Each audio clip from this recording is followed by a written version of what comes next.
Everyone, welcome back to some more Tyranny. It's time to see what is up with this central thingamajig. On closer inspection, a series of symbols carved around the base of the structure come into view. One symbol pulses with a blue-white glow. The pattern resembles the glowing lines of light seen on the floor of Ascension Hall, moments before you found yourself transported above the clouds. Okay.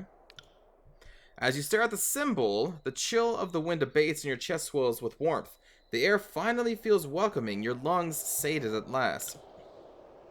You staked your claim on the tower and everything in it. Whatever that sculpture is, it belongs to you. I can feel the power running through this place. Ebb surveys the surroundings, her gaze sweeping to the object at the center. You can sense the magic of the spire even from down below, but up here, this close to the axis of the spire, the deluge of energy is numbing. I feel dizzy. Do you feel dizzy? Barrick massages the brow of his helmet, causing a howl of grinding iron to echo across the expanse. What is this thing? The surface of the stone orb trembles at your words. For a brief moment, the solid rock undulates, the same motion as a quiet pond rippled by rain. An echo bounces back from afar. Your voice, distorted and unfamiliar, is this thing. Your voice, for a moment there, it sounded like song. The sculpture is once again still. There is a rush warmth through your body, a jolt of innervation that steadies your balance. A barrage of tactile sensation floods your mind as you feel footsteps and wind, but not on your face or your limbs. Okay. A moment later, the flood of information begins to make sense. You are feeling the wind against the spire, and even the weight of your own feet, as if the spire were a second spine. Oh boy. With this connection made, you feel your awareness pull from this place, not as a traveler, but as one glimpsing the world from impossibly far away. In this moment, there is nothing you cannot see, though you see it nearly all at once in a flood of sensation that is difficult to parse. You see a spire at the crossing of an ancient stone structure, two walls extending off into the distance. At the base of this eternal spire, settlers and merchants act in every way unconcerned, toiling under the observation of unforgiving taskmasters. As the shadow of the spire falls over them, the mood changes. The settlers pause in shared unease and look up at the sky, toward you. Some of the faces looking at you are familiar, and you recognize this place as Lithian's Crossing, where you served during the war. Near this settlement, built at the joining of the ancient walls, you see a breach in the massive masonry, a cleft into the forbidden, hidden realm within the old walls. Shadows envelop you, muting all sound and vision with slight delay. There is a feeling of perversion, of wrongness. Whatever arcane power is allowing your senses to drift free of your body seems to falter in this place. Figures haunt the stone halls, drifting emanations of cloud, claw, and fang. They pay you no heed, but you fear them all the same. In the depths of this forbidden place, the deepest chamber is bathed in light. An arcane symbol illuminates the floor, though the details hurt your eyes when you focus. With a gentle tug, your focus pulls back to a new horizon, though it takes you a moment to recognize it as Vendrian's Well. You've returned to the awareness of your immediate surroundings. The effect leaves you unsteady on your feet. Okay. The spire feels similar to the one you now occupy, though instead of radiating arcane life, it reeks of dust and crumbling stone, a branch withering once pulled from its tree. It reaches for you with a barely perceptible tug. The link between you and the spire recedes. The arcane bond is still present, but the mystical energies for the moment are quiet. Your body flooded with excitement and fatigue. It's unclear whether the mystic connection is strengthening you or siphoning. The tower offers nothing by way of answer, and you know that asking would only yield more silence and mystery. The deluge of sensation is over, but the positions of the other spires still linger in your mind. From your vantage point atop the mountain spire, you can easily spot the mysterious structures, each of them rising high above their distant surroundings.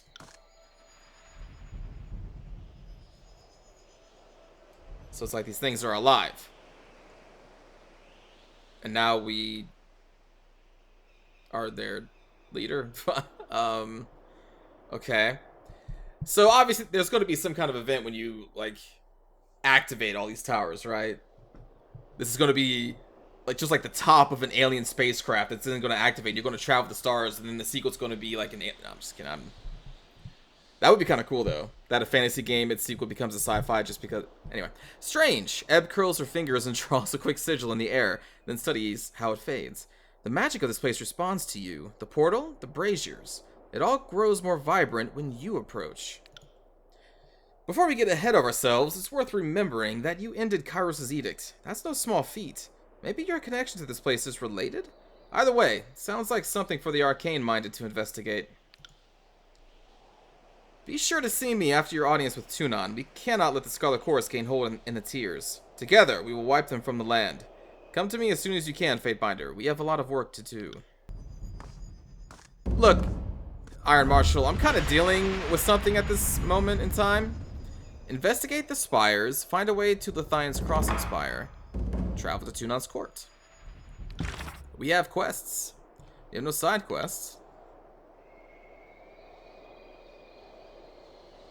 Gather more information about these mysterious structures and seek them out whenever possible.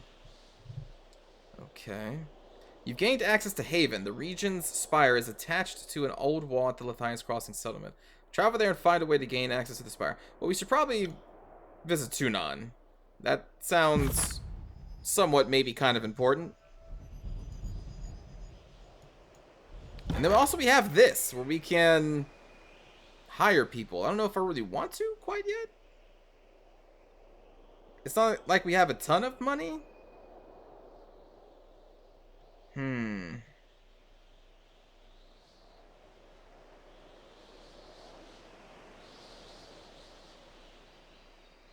regularly provides food to take into battle. That may not be bad. Just a bunch of passive upgrades to our basic stats. I'm assuming that's what all food does.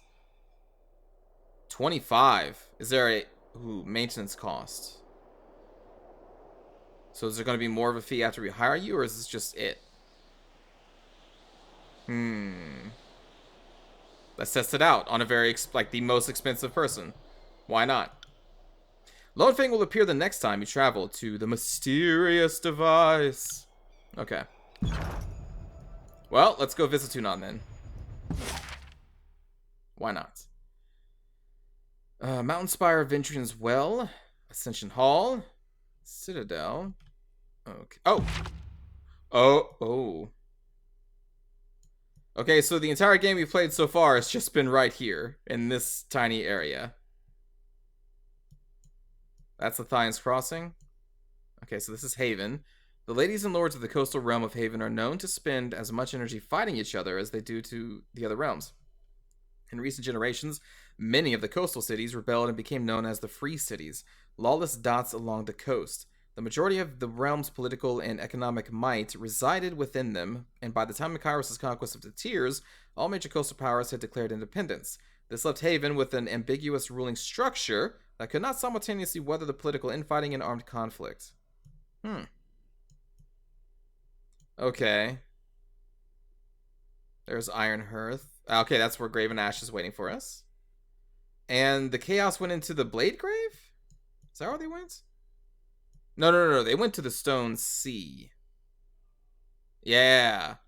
So I'm assuming if we had sided with Narat, then we would have access to this at some point, and then we would be fighting against the Graven Ash, right? I'm assuming. I don't know. I like how the colors are here, though. I wonder, since maybe I picked purple on my banner, maybe that's why these are purple? Or is it just because I have a high favor with the disfavored? I'm not sure. Let's go to the Bastard City. I don't think the days quite matter at this point, so... Or maybe they will. Like, because why else would they continue to count days after the edicts pass? Maybe it has something to do with, like, crafting, or you're hiring people or something. Who knows? We'll find out. Hey, people! I got Control Frost +1 randomly. Why do we get these random... It's just like as we spend time with each other, whoever has like the higher skill, a particular skill, we just kind of share. I got it. Bunch of nobles. Kairos is standard, an opposing side for both conquered and unconquered alike. Okay. Lady Lucretius, court officer, noble. Aurora Albatronus. Oh, Sivius. Okay. Oh, they're all here. Got a couple fate binders and good old Tunon. Well, you have a name. This well-dressed older woman stands apart from the milling crowds of nobles. She stares off into the distance, oblivious to your approach until you're right in front of her. Oh, greetings. She offers a reserved smile. Anta Lucretius, formerly of Thistleholm. Okay, you have the look of someone who belongs here. A Fatebinder, no doubt. Okay, Bastard City. Do you need something from me? Yeah, let's learn what's up. She smirks and shakes her head. Trying to look brave, I warrant, but if you crane an ear to any of those conversations, you'll hear a different tale. 3 years since Tunon set up shop in the Bastard City, we're still getting used to our new masters, and figuring out what we can and can't ask of them. These are smart, ring-plenty folk. The way they approach Tunon, you think they were raised under a tyrant's lash. Some have come to settle a grievance, others a pledge of fealty. I've been standing around long enough to know that the agitator doesn't care for empty gestures. Okay, how's it fare? The armies claimed the city in a quieter, more organized manner than I might have expected. I can credit them that much to be sure. You're welcome, that's me. Yeah. I clicked that button to make the choice. We've suffered our share of hardships, but it seems that Kairos wants us alive. That's a more generous outcome than some of us were led to believe. Okay. A frown cracks her pleasant demeanor. Like the rest of the frightened inbreds here, I came to see Tunon and ask him to right a wrong. My manor was destroyed during the conquest. I told the agitator my woes, but we didn't exactly see eye to eye. Okay. I mean, we've come this far. Tell me about yourself. I am the daughter of a noble house. We were wealthy enough to live in the city, but our means beyond that were limited. My mother dealt in fish, textiles, and bronze. By the time I inherited, the business was taking care of itself. Of course, all of that has changed. Thistleholm is no more, and my name has none of its former weight.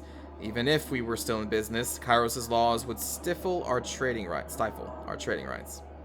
Among other things, Kairos' laws of quota and sharing meticulously regulates tradable goods. Permits are issued to deserving merchants on an annual basis, but their allowances circulate by a design known only to Kairos and Tunon. A formal wool peddler may be restricted to selling only copper, and the subsequent year trade fresh vegetables. What in the to prevent them from, like, getting some kind of monopoly on a particular thing? Force them to... Interesting. Perhaps it's better that way. What is Thistleholm? It was my family's ancestral hall. The oldest stones dated back to the years when the Bastard City was naught but a dozen roofs and wagons clustering for warmth. Compared to the houses of the great lords, it was nothing special. Age had softened the wood, and its queer placement in the warehouse district set it apart from the finer grounds where lords and ladies strolled for amusement. It was a mess, but our mess all the same. I would invite you over for tea. Something stronger even, but it would only disappoint. You'll find naught there but a gaping hole. Let's keep going, why not? Collateral damage happened. When the agitator cast his judgment on the Bastard City, he destroyed the districts of the corrupt merchant kings, their manors, their counting houses, and yes, their warehouses. Aged dignified Thistleholm collapsed as a massive sinkhole opened under her foundation. Tunon has that kind of power? He's like a mini Kairos? The Bastard City's laws may not have been perfect by Kairos' standards, but my family followed them with respect, and never took a copper ring more than we deserved. I can't help but feel that my estate was not the criminal Tunon had in mind during his sentencing. What are you gonna do? That's the question, isn't it? I appealed to the agitator, thinking he would see reason. After considering my case for all of 8 seconds, he awarded me a belt of rings and a plot of land on the outskirts of the city. Tunon told me to build anew and start farming. Farming! Can you believe that? It's not even that I'm opposed to the labor, but we're in a war. I can't have the Scarlet Chorus bringing down my neck, raiding my crops, and Kairos knows what else. Hmm.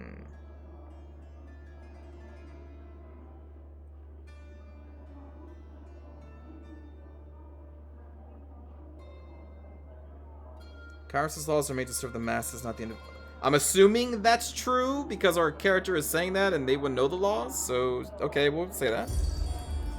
You gain favor with Tunon. I can appreciate that, especially when they're suffering or corruption on a grand scale. It all makes sense on parchment, doesn't it? She glances to the left and right with unease. I gotta say this right here. I don't know if I mentioned already in the series, but I really enjoy the writing of this game. I probably said that before. I remember Pillars of Eternity also having pretty good writing. It actually makes me want to talk to people. In a lot of these types of games, I'm just like, kind of just skip through, but I don't know. There's something about the writing for this game it really pulls me in. To even this like side character, instead of just kind of just clicking like, yeah, whatever. What can I get from you? I come from a long line of smart, ring-savvy merchants, but even I can't reconcile Tunon's justice with Cairo's laws. There's something wrong about it all. Maybe Tunon knows something I don't, or maybe... What do you mean? People come here for justice. They usually get a version of it, but it's Tunon's version, not theirs. Half of the time, they don't even get what they wanted out of a ruling in their favor. The deed to a farm, for instance. Not to put my own ignorance on display, but if more people knew how Kairos' laws worked, they might not come here seeking a ruling at all, even a fair one. Tunon is a servant of law, but he's the Overlord's vassal as much as any of us. Sometimes it seems like he uses his position to twist everything in the Empire's favor. We're just pieces on a board, and he can move us wherever the law justifies that we stand. That doesn't sound, well, legal. Well. Now, how much is my silence worth to you? Oh my god. You can run an interesting character. Actually, a few versions. Kairos defines law. That isn't for either of us to question.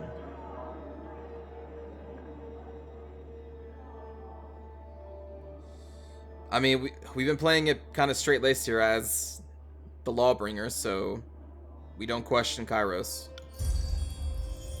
I suppose not. The Bastard City used to have the laws of women and mankind, but now we have the laws of the Overlord. The people will get accustomed to it in time, and so will I. Good day. Alright. Good day indeed, friend. I got it. What kind of conversation is going to be up here?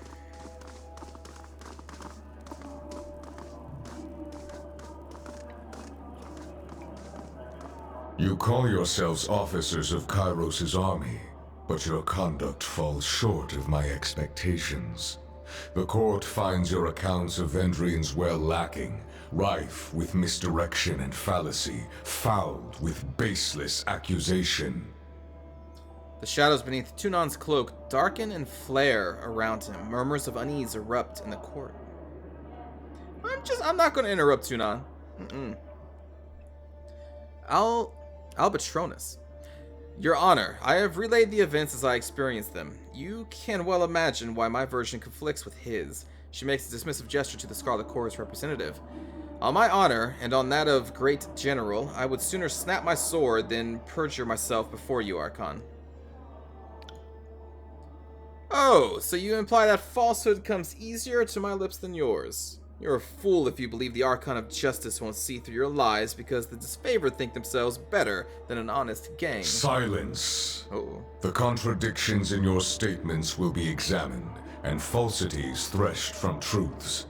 If we find you have perjured yourselves, Bled and Mark will see to your fate. Oh, that's the assassin, right? Yeah. The Archon turns and you feel his gaze upon you. Fatebinder, we will start with the matter of the Archons. Graven Ash and the Voices of Nerat have declared war upon each other. In addition to violating Kairos' peace, they have thrown the conquest of the Tears into disarray. By all accounts, these hostilities began shortly after your arrival. Tell us what transpired. Lie? That seems crazy. Could not agree on who should lead the siege and descended into accusations of treachery. It seemed a mutual spat.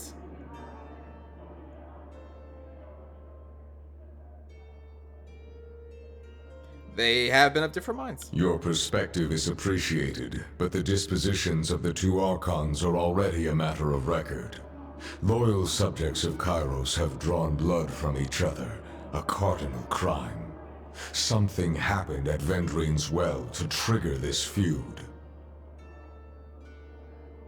Oh, okay. Then we'll go with this one. The disfavored were more deserving of the honor. Our tactics and training outmatched the Vendrian Guard at every turn. What balderdash? Balderdash? I have not heard the word balderdash in years. The disfavored couldn't tip over a straw hut if they had a week to strategize.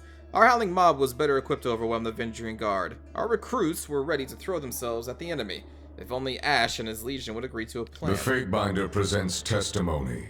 I warn you both against speaking out of turn. Something more than a mere disagreement unraveled this campaign. But I will return to that in time. Let us speak of Ascension Hall. The disfavored sing your praises across the realm, though the Scarlet Chorus appeal for charges of treason. Perhaps you can offer a more enlightened account. I mean, we only have two choices, I won't lie. An efficient solution, the type I would expect from a capable agent. Tell me though, with the edict looming overhead and death the price of failure, why not employ the numerical advantage of the Scarlet Chorus? The voices of Nerat provoked Ash at every turn. I suspected treachery. I mean, that's true. Remember the leader of the, what's his name, Ari Varric or something? She straight up said, thank the voice of Nerat for us.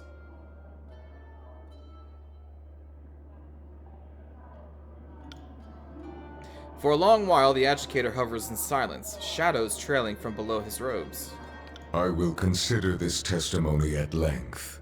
The court thanks you for it. Is there anything you wish to add at this time? I wonder if there's something else I could have found out. I mean, why is that an option though? Why can't I tell him that we were told that Nerat betrayed?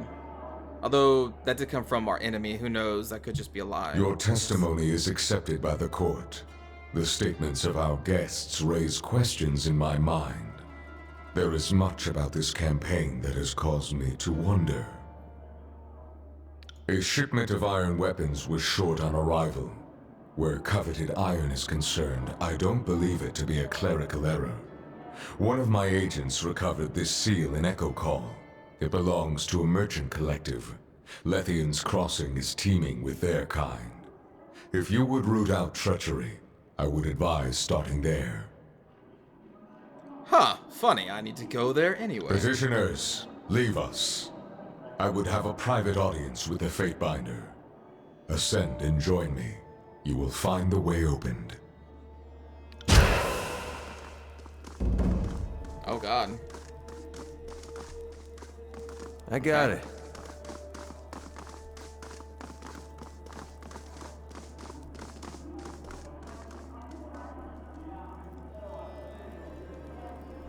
Am I allowed to bring my friends?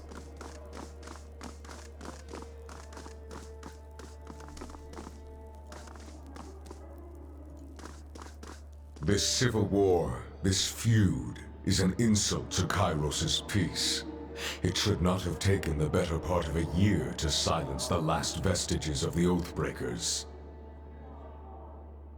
I agree. Our allies squabble while our enemies regroup. It falls upon the court to measure the extent of the damage and to execute the agents of disorder. I suspect that treachery, negligence, disunity, and greed have infected one or both of our esteemed allies. Until you are instructed otherwise, this matter is the court's primary focus. Okay. Graven Ash and the voices of Nerat must be examined in close detail. You are charged with observing the Archons and presenting your case that one of them has wrought chaos and disorder upon the tiers.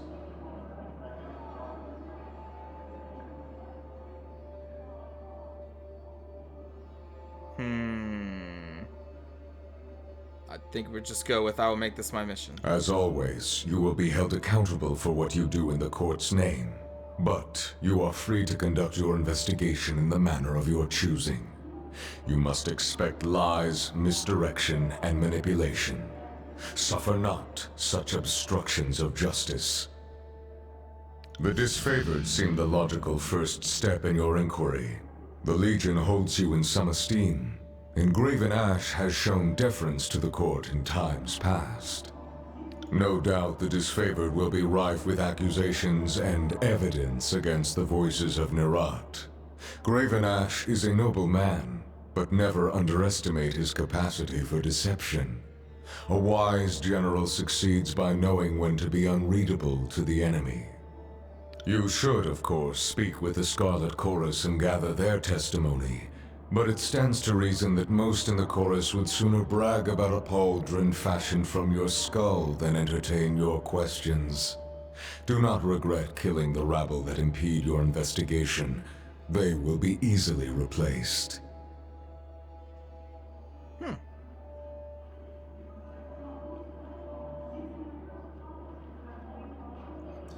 If Graven Ash were guilty, I imagine all the soldiers would lie for him. Yeah, no, I believe that.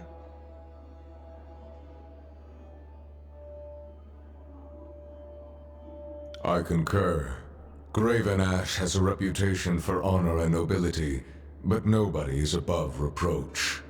If he is guilty of treachery in some fashion, his loyal soldiers will not be the ones to betray him. But if anyone is conducting a symphony of lies, common sense would point to the voices of Nerat. Your fellow Fatebinders have been busy acting as my eyes and ears. I have a few leads for you to follow. You should, of course, speak with your brothers and sisters of the court if you need further counsel. Okay. Though the disfavored were triumphant in the Blade Grave, I understand that their troubles within the region are unfinished. Talk to the disfavored commanders serving in the Blade Grave. Perhaps they can shine some light on the origins of this feud. Okay. Alright, yeah, the stalwart area. The Oathbreakers were reported to be using iron armaments, more than they might acquire from looting what few disfavored they killed. Any iron in the tiers not rusted through was made by forge-bound hands in Lethian's Crossing. Between craftsman and quartermaster, someone let iron fall into enemy hands. Investigate this matter and bring the thieves to justice. There is a final matter to discuss. A sensitive topic. Though it's impossible to gauge from his expression, Tunon seems more wary than usual.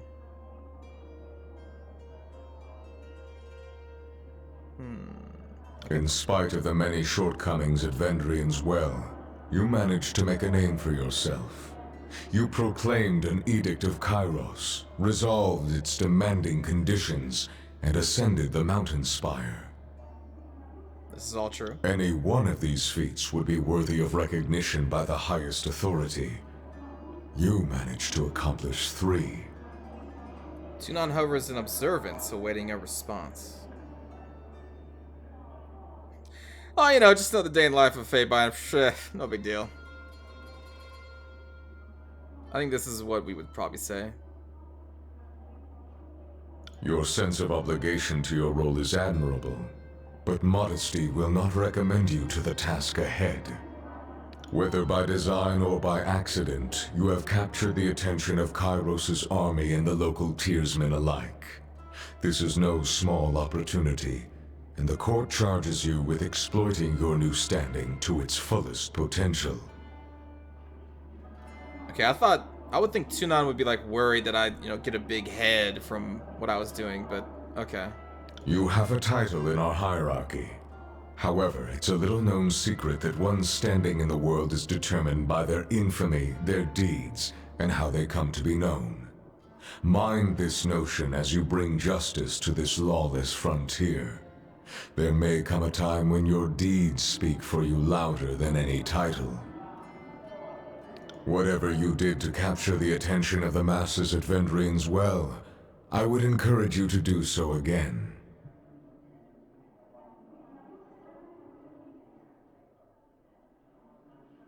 I would be known as the champion of justice. Yeah. Good. It falls to us to set a new standard for these southern barbarians.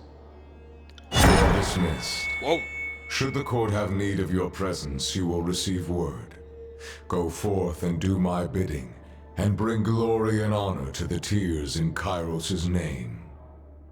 Raps his gavel against the floor, a singular note resounding throughout the hall. Ooh. Meet Graven Ash at Iron Hearth. We probably should do that, because I said I would go see him after I saw Tunon. And then go to Lithian's Crossing? I suppose. Whoa! 41.99999. Can you just round that up for me to 42%? Interesting. Probably should put something into Might. Considering you have been mostly melee, and I kind of intended you to stay that way.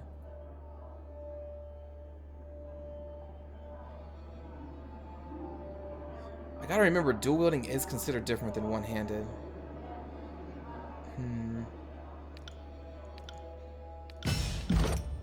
What do we got?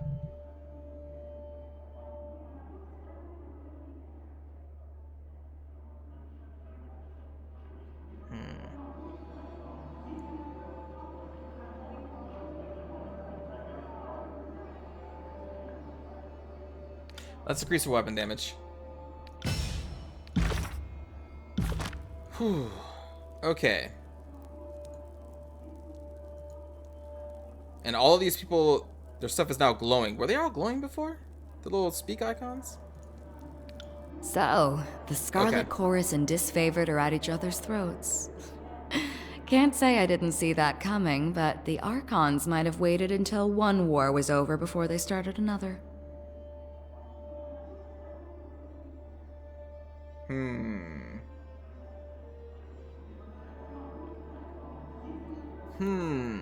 Would we be the type of person to ask that type of question?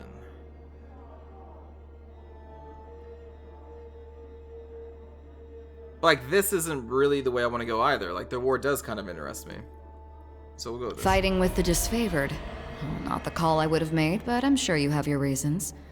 If you like iron weapons or something about that purple uniform excites you, then be my guest. I do like purple. Who can say? War is all about compromising your morals, deciding who lives and dies. What seems like a mistake turns into your greatest call down the road. Let me make one thing clear, just so that there aren't any misunderstandings. You support Graven Ash, and I couldn't care less. I'm here because you've done what none of the Archons could. Not even the voices of Nerat would fault me that. He's also a complete bastard, and I wouldn't want to miss an opportunity to stab him in the gut and take control of his army. So, there's that. Okay, at least she's honest and up forth about I'll this. say this much. Our time together is anything but dull. My blades are yours for as long as you'll have me. What do you need? Yeah, let's go with this one. The thought has crossed my mind from time to time. During the many battles of the Conquest, we found ourselves standing back to back with enemies on all sides on more than one occasion. Really? The big guy here is as useless as an empty scabbard without his phalanx to keep him alive, but I move fast enough to compensate for it. And it's nice having a living wall of rusted iron I can use for cover.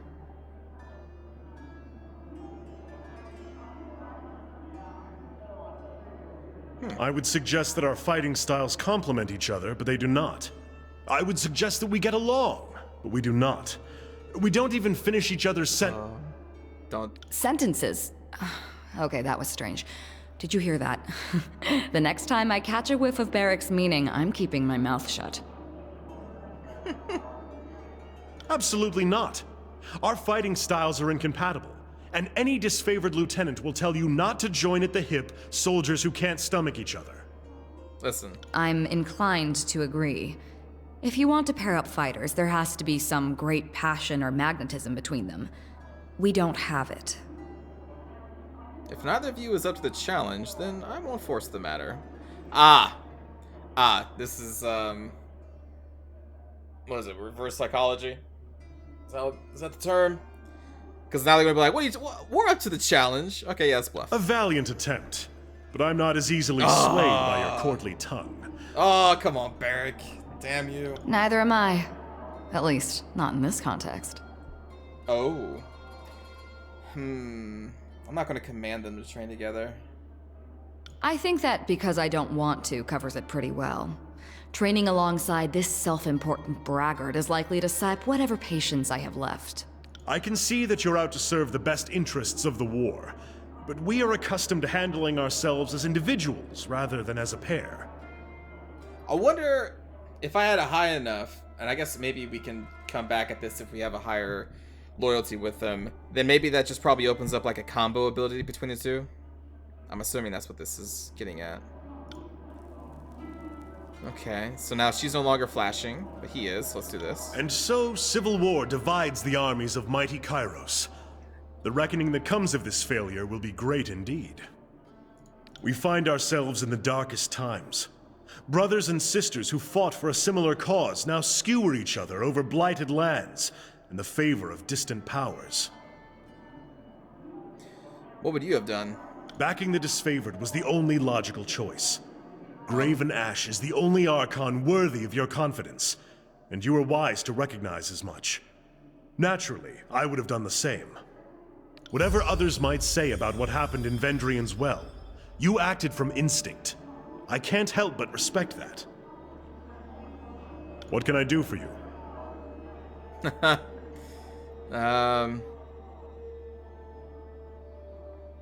We'll talk later. And then let's talk with Ebb. Yeah. Also, we just unlocked a reputation ability. Ebb nods as you approach and offers a curt bow. What is it you need? We should discuss the matters at hand. Oh, we're working with the disfavored. You want my advice? My advice would be to get close to Graven Ash and plunge a poisoned shiv in his ear. Glares silently. Graven Ash is my ally. I won't entertain such treachery. I will never understand why deceit is the first instinct of all Tearsmen. You are right to take offense. Ah, right. I'm speaking out of line. But I don't really know what to say here. I hate the disfavored, but I'm sworn to your cause, so my honest opinion won't do anyone any good. Ask away. That's very true. She kind of hates probably everybody here.